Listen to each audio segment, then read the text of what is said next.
Seguridad y Salud en el Trabajo contiene la unidad 15, derechos y obligaciones del empleador y trabajador. Siguiente. Bueno, acá, cuando hablamos de derechos y obligaciones del empleador y trabajador, la relación es muy grande, una relación enorme de derechos y obligaciones. ¿Ya? Siguiente. Este artículo 1 ya lo comentamos. Siguiente. El artículo 2 también, perdón, retrocede.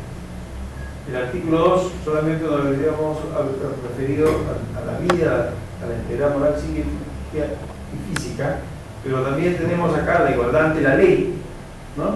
Nadie puede ser discriminado por motivo de origen, raza, sexo, idioma, religión, opinión, condición económica o de cualquier otra índole. Siguiente. El artículo mismo, artículo 2 de la Constitución, nos da una relación de todos los derechos de todas las personas. El numeral 5 nos dice solicitar sin expresión de causa la información que requiera y a recibirla de cualquier entidad pública en el plazo legal. Siguiente. El numeral 6 nos dice que los servicios informáticos, computarizados o no, públicos o privados, no suministren informaciones que afecten la intimidad personal y familiar. Acá el tema sería, si ustedes conocen el significado de lo que es intimidad, ¿no? Intimidad personal y familiar. No cualquier cosa es intimidad personal. Se entiende que la intimidad es aquella esfera de conocimiento que solamente debe quedar conmigo. Es intimidad personal si es algo que yo no quiero que el resto lo sepa. ¿Ya? Pero si es algo que yo puedo compartirlo con los demás, ya no es intimidad personal. ¿Okay? Y intimidad familiar se refiere a todas aquellas cosas que solamente se deben compartir en familia y que no deben pasar a conocimiento de terceros, ¿no? Pero sí por todos los integrantes de la familia. Si es que es algo que se puede pasar a terceros y no hay ningún problema, no es intimidad familiar. O sea, aquellos aspectos cuyo conocimiento por los terceros, ¿no? En el caso de intimidad familiar, por los vecinos, por terceros, puede afectar la vida social de esa familia, es intimidad familiar. O inclusive, en el caso de intimidad personal, aquel conocimiento muy particular, muy mío, que cualquier integrante de mi familia lo debe conocer y pueda afectar mi relación familiar con los demás integrantes de mi familia, también eso es intimidad personal. ¿Ya? Es un tema bastante delicado, pero este es el resumen más claro que puedo dar en pocas palabras, ¿no? Al honor y a la buena reputación, a la intimidad personal y familiar, así como a la voz y a la imagen propios, a la libertad de creación intelectual, artística, técnica y científica, así como a la propiedad sobre dichas creaciones. Siguiente. Al secreto y a la inviolabilidad de sus comunicaciones y documentos privados. Siguiente. A elegir su lugar de residencia, a transitar por el territorio nacional y a salir de él y entrar en él, salvo limitaciones por razones de sanidad o por mandato judicial o por aplicación de la ley de extranjería, a asociarse y a constituir fundaciones y diversas formas de organización pública sin fin de lucro, sin autorización previa y con arreglo a ley. No pueden ser disueltas por resolución administrativa. A contratar con fines lícitos siempre que no se contravengan leyes de orden público, ¿no? O sea, nosotros, la Constitución nos está reconociendo que nosotros podemos ejercer nuestro derecho de contratar libremente. ¿Y cuál es la limitación a esa libertad contractual? ¿No? Que no se contravengan leyes de orden público, leyes, ¿no?, que afecten los grandes intereses de la nación, del Estado. Fundamentalmente están referidos a todos aquellos que están contenidos en leyes prohibitivas, especialmente el Código Penal, ¿no? ¿Qué más? Que tienen que ver con salud, seguridad, seguridad pública, a trabajar libremente con sujeción a la ley. Siguiente. A mantener reservas sobre sus convicciones políticas, filosóficas, religiosas o de cualquier otra índole, así como a guardar el secreto profesional, ¿no? Acá estamos hablando de derechos de los trabajadores, de todas las personas, a su identidad étnica y cultural. El Estado reconoce y protege la pluralidad étnica y cultural de la nación, Todo peruano tiene derecho a usar su propio idioma ante cualquier autoridad mediante un intérprete. Los extranjeros tienen este mismo derecho cuando son citados por cualquier autoridad a formular peticiones, individual o colectivamente, por escrito ante la autoridad competente, la que está obligada a dar al interesado una respuesta también por escrito dentro del plazo legal bajo responsabilidad, ¿no? Imagínense quién está en la centralidad, ¿no? ¿Las autoridades o es el ciudadano? ¿No? En realidad las leyes ponen al ciudadano en la centralidad, ¿no? Ponen al ciudadano en su categoría de principal. Siguiente. El artículo 24 dice: a la libertad y a la seguridad personales en consecuencia, nadie está obligado a hacer lo que la ley no manda, impedido de hacer lo que ella no prohíbe. No se permite de forma alguna restricción de la libertad personal, salvo los casos previstos por ley. Están prohibidas la esclavitud, la servidumbre, la trata de seres humanos en cualquiera de sus formas. No hay prisión por deudas. Este principio no limita el mandato judicial por el incumplimiento de deberes alimenticios. Siguiente. Siguiente, ya lo vimos. El artículo 22 se refiere a la protección y fomento del empleo, ¿no? El trabajo es un deber y un derecho al mismo tiempo, deber y derecho. Es base del bienestar social y un medio de realización de la persona. Bueno, hay mucha filosofía y muchas definiciones sobre lo que es el trabajo, pero todos sabemos que necesitamos el trabajo para sobrevivir y también para realizarnos como personas, ¿no? Siguiente. El Estado y el trabajo, el artículo 23 de la Constitución dice que el trabajo en sus diversas modalidades es objeto de atención prioritaria del Estado, el cual protege especialmente a la madre, al menor de edad y al impedido que trabaja. El Estado provee condiciones para el progreso social y económico, en especial mediante políticas de fomento del empleo productivo y la educación para el trabajo. Ninguna relación laboral puede limitar el ejercicio de los derechos constitucionales ni desconocer o rebajar la dignidad del trabajador. Usted hay que tener mucho cuidado, ¿no? Hay personas que quieren renunciar a sus vacaciones, ¿no? a sus 8 horas como máximo, 48 horas como máximo semanales, con la finalidad de tener un empleo. Eso está prohibido, ¿no? Los derechos laborales son irrenunciables. Nadie está obligado a prestar trabajo sin retribución o sin su libre consentimiento. Siguiente. Derecho del trabajador. El trabajador tiene derecho a una remuneración equitativa y suficiente, que procure para él y su familia el bienestar material y espiritual. El pago de la remuneración y los beneficios sociales del trabajador tiene prioridad sobre cualquier otra obligación del empleado. Esto es importante. A veces las empresas caen en insolvencia, en crisis empresarial, no tienen liquidez para pagar a proveedores, para pagar al Estado, etc. Entonces hay una lista de proveedores. La Constitución está señalando que el pago de las remuneraciones y beneficios tiene prioridad sobre cualquier otra obligación del empleado. O sea, las otras obligaciones pasan a ser secundarias. ¿Okay? Las remuneraciones mínimas se regulan por el Estado con participación de las organizaciones representativas de los trabajadores y los empleadores. Siguiente.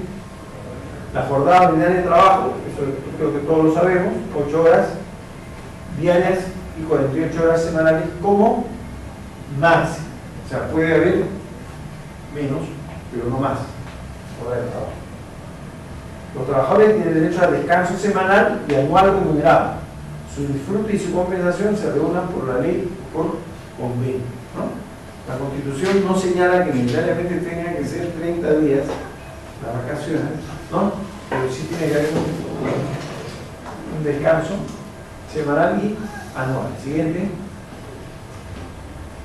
Artículo 26. Principios que regulan la relación laboral. En la relación laboral se respetan los siguientes principios, ¿no? Carácter irrenunciable de los derechos reconocidos por la Constitución y la ley. Siguiente.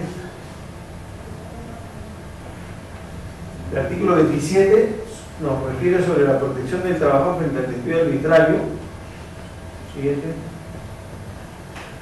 El artículo 28 sobre los derechos colectivos del trabajador, derecho de sindicación, negociación colectiva y huelga. El Estado reconoce los derechos de sindicación, negociación colectiva y huelga, cautela su ejercicio democrático. La convención colectiva tiene fuerza vinculante en el ámbito de lo concertado. ¿Qué quiere decir eso?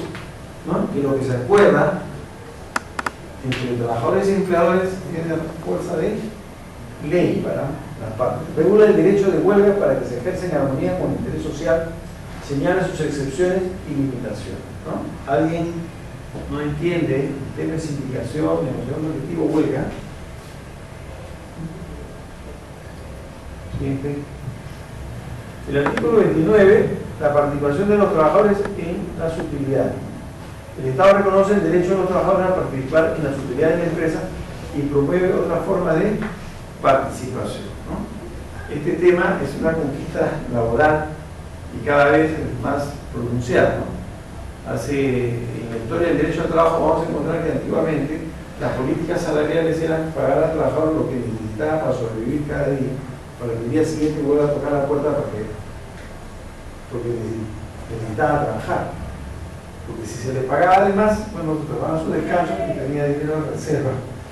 Las políticas laborales, salariales, hace muchos años, ¿no?, eran de esa naturaleza. Hoy en día, las políticas salariales están orientando a una distribución más significativa de las riquezas o las ganancias producidas por el trabajo.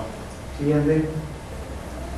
Derecho de sindicación y huelga de los servicios públicos. Se reconocen los derechos de sindicación y huelga de los servidores públicos.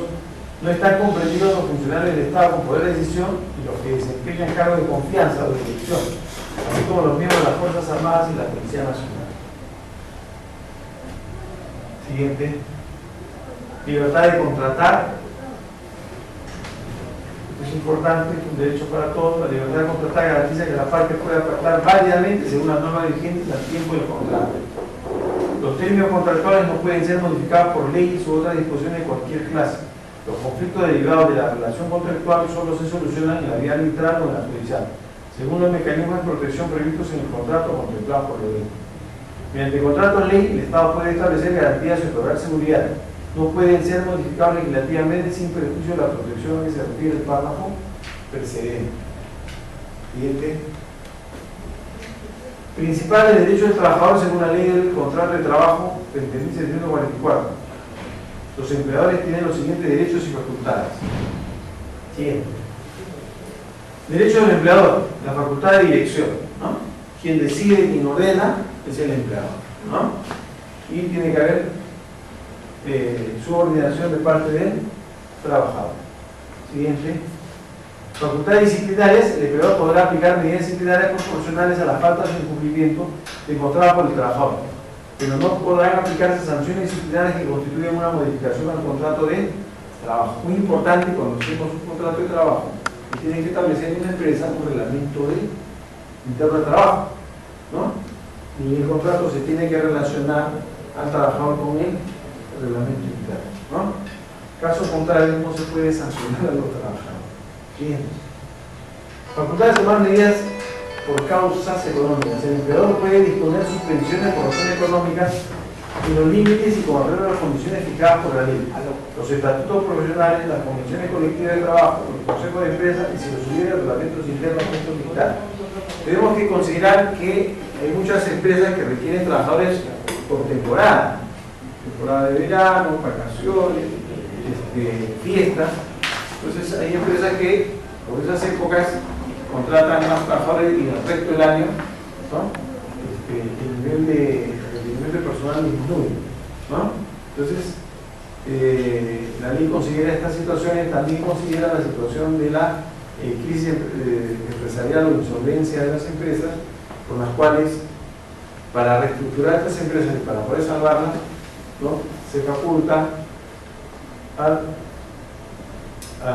órgano administrativo poder realizar ciertos despidos, ¿no?, con la finalidad de que la empresa no quiebre.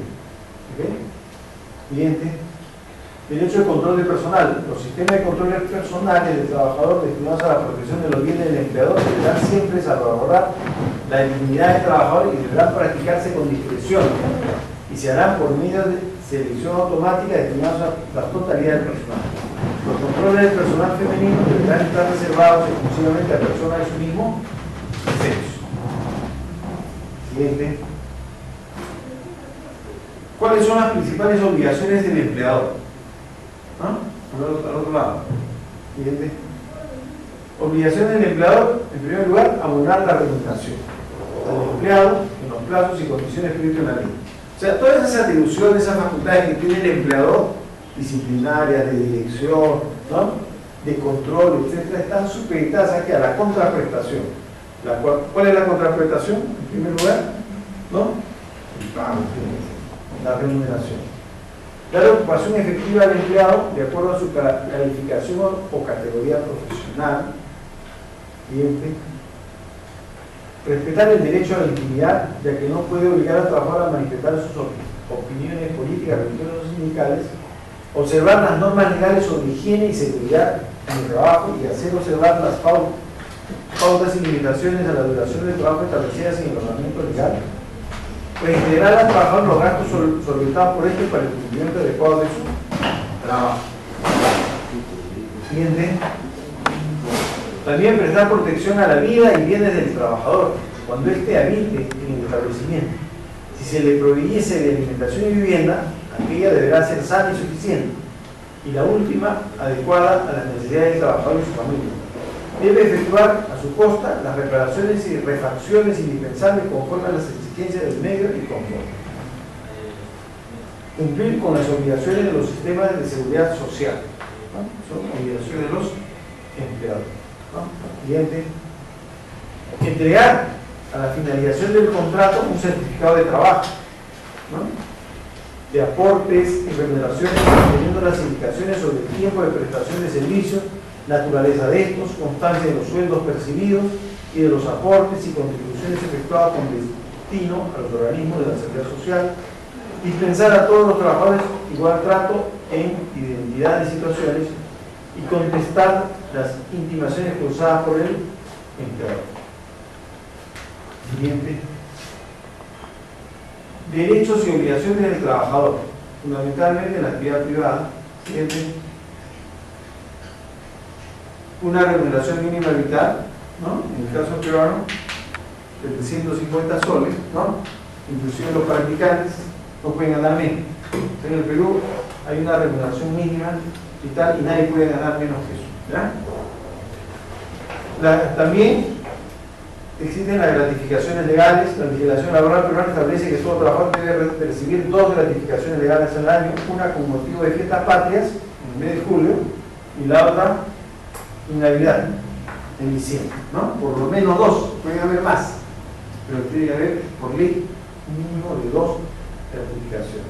Además, existe escolaridad, estabilidad de familia, depende de lo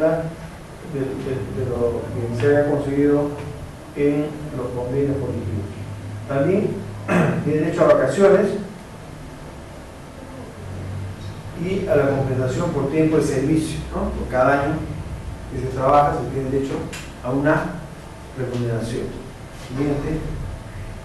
También a las contribuciones y retenciones. En el Perú el empleador cuenta con una serie de obligaciones respecto de los trabajadores que nacen a partir del inicio de todo vínculo laboral, ¿no?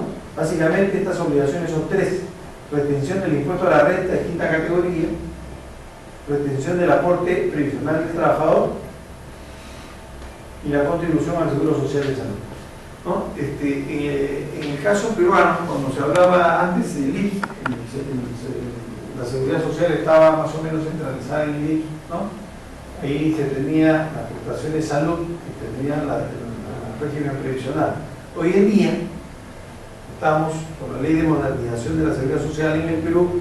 Existe un sistema, ¿no?, donde existen entidades públicas, privadas y mixtas, ¿no?, y un régimen contributivo y un régimen no contributivo, tanto para la salud como para el sistema previsional, ¿no? Tenemos los sistemas a cargo del Estado, a través de la ONP, ¿no?, y el sistema de pensión de las Fuerzas Armadas y la Policía Nacional, y tenemos el régimen privado a cargo de las AFP, ¿no? Acá tenemos retención del aporte previsional que va para las AFP o para la ONP, y la contribución al Seguro Social de Salud, que ya no solamente va a de salud, sino también puede ir a una parte de una AFP, ¿no? Esas son las obligaciones que tienen los empleadores. Siguiente. Bueno, yo creo que hasta ahí he cubierto en el breve tiempo que me han dado los aspectos más importantes, ¿no?, de la legislación nacional e internacional y de los derechos y obligaciones de los trabajadores y empleadores, ¿no?, en el Perú.